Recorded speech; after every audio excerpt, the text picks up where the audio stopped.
Dans cette vidéo, donc, je vais vous exposer le corrigé des activités que je vous ai donné à faire. Donc, la vidéo Internet 1 consistait à Internet et réseau. Donc, première question, un réseau local, c'est un réseau qui est limité à une maison ou une société. Et un réseau étendu, c'est un réseau qui est relié au monde, tout simplement.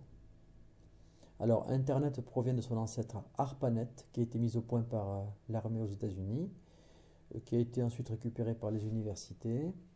Et effectivement, c'est exploité par exemple par des étudiants qui voulaient faire, voilà, qui voulaient échanger des produits illicites. Voilà, c'était par exemple un exemple d'utilisation illégale de ce procédé.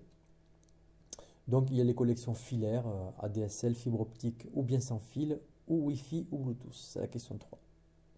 Alors un commutateur, ça sert à relier un PC à différentes machines. Par exemple au lycée, différents PC vont être reliés à une même imprimante par un commutateur.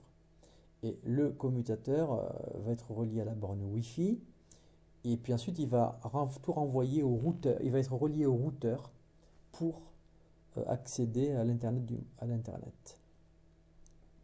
Bon, la question 5, l'augmentation du trafic, on voit graphiquement qu'elle est surtout due aux vidéos Internet qui sont dues à la HD. Parce que, étant donné que la qualité des vidéos augmente, les tailles aussi, et eh bien, du coup, ça prend plus de place. Bon, une requête est une demande qui est formulée par un PC appelé client. Donc voilà, la vidéo Internet 1, ça concernait l'Internet et les réseaux. La vidéo 2, il s'agit de la transmission par paquet. Alors, l'intérêt de la transmission par paquet est que si un fichier n'est pas entièrement téléchargé, on peut conserver la partie téléchargée. Voilà. Si à un moment donné vous avez téléchargé la moitié d'un film et que vous arrêtez là, et que la personne qui avait le film éteint son ordinateur, eh bien vous aurez quand même en mémoire la moitié du film grâce à ce système. La taille maximale d'un paquet est de 1500 octets. Les paquets peuvent emprunter des chemins différents en fonction du trafic. Donc ça tout dépend de l'encombrement. Un paquet ne peut pas circuler indéfiniment.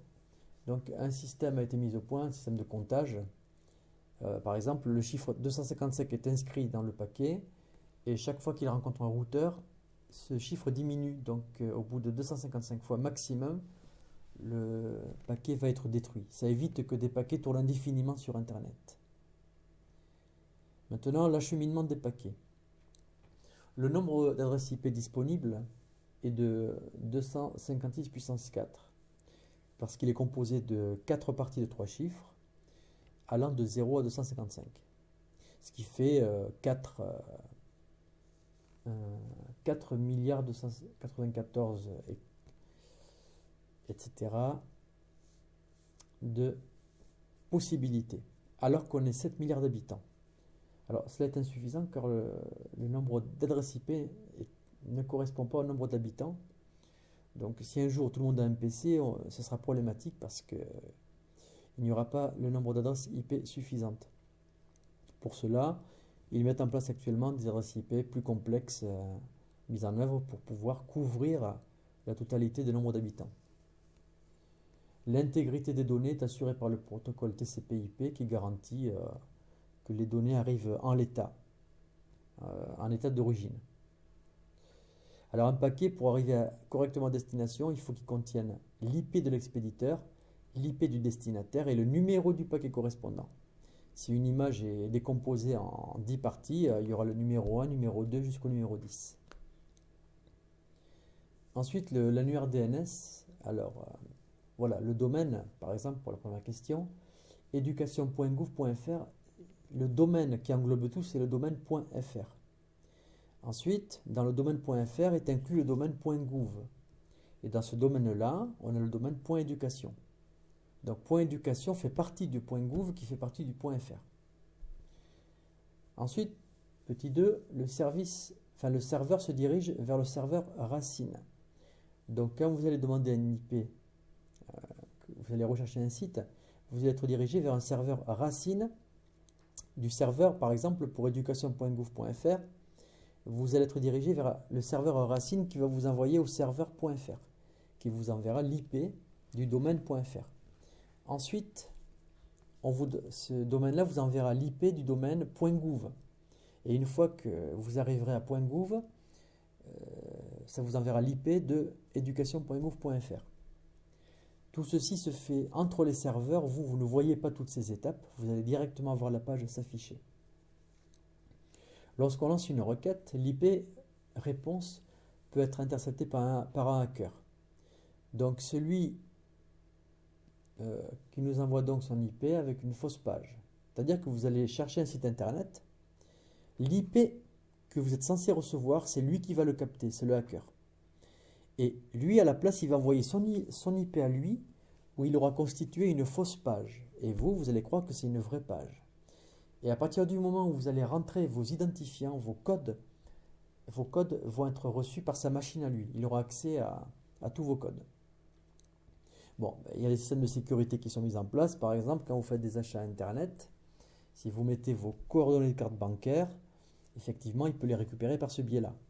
Sauf que maintenant, les banques, quand vous faites un achat bancaire, il se trouve que vous allez recevoir un SMS par téléphone pour un code d'identification, pour éviter justement ce genre de piratage.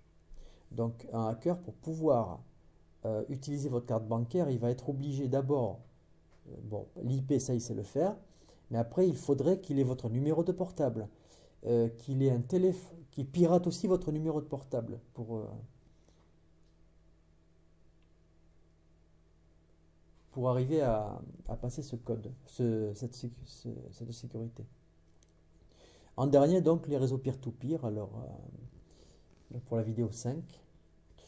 Donc, les machines d'un réseau peer-to-peer sont à la fois client et serveur. Elles peuvent envoyer et recevoir des informations. C'est un système d'échange.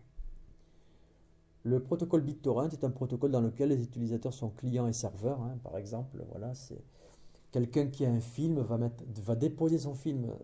Enfin, il va mettre à disposition son film et puis les gens vont venir télécharger son film depuis chez eux. Et une fois que quelqu'un a téléchargé le film en entier, il va devenir serveur. Quelqu'un d'autre viendra télécharger sur lui, etc. Donc le peer-to-peer permet aux internautes, l'avantage, c'est d'échanger des œuvres personnelles. Si vous créez des vidéos, si vous créez voilà, des musiques, des choses personnelles, ça permet d'échanger. Là où on entre dans un domaine illégal, réside dans le fait que les œuvres échangées peuvent être non libres de droit. Et à ce moment-là, tout devient illégal. Des films de cinéma qui sont protégés, les échanges sont illégaux et sont réglementés aujourd'hui par Adopi qui surveille ces échanges. Bon, le moyen le plus utilisé actuellement pour les films, par exemple, c'est le streaming. Donc, on regarde directement sur l'ordinateur. Vous ne téléchargez pas les fichiers, ça n'encombre pas votre disque dur. C'est un avantage pour lequel, comme ça ne prend pas de place sur le disque dur, le streaming est le plus utilisé. Avant, le réseau peer-to-peer était un des plus utilisés parce que les gens échangeaient énormément les œuvres par ce biais-là. L'inconvénient, c'est qu'après, alors l'avantage, c'est qu'après le film, vous l'avez en stock, et l'inconvénient, c'est que ça prend beaucoup de place. Et l'inconvénient du streaming, c'est que vous allez voir le film aujourd'hui, mais que si un jour il est supprimé, vous ne pourrez plus le voir. Voilà.